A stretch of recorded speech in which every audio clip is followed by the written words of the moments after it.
बारान शराकत दारी से पीछे हट गया है। कोई और हल निकालना होगा अब इसका। अगर बारान नहीं तो फराद है, मैं उससे बात करता हूँ, फंड्स का भी बंदोबस्त कर लूंगा। चाचा सबिया से मिले हैं।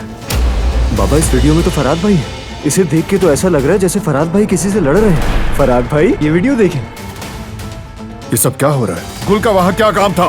फराद ने हमें बदनाम किया।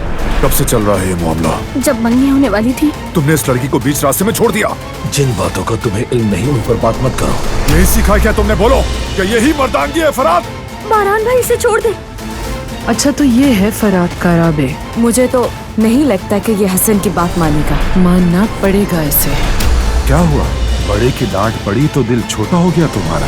क्या तुम इस लड़की को इतना पसंद करती हो? जवाब दो मुझे। हाँ पसंद करता हूँ मैं गुल को।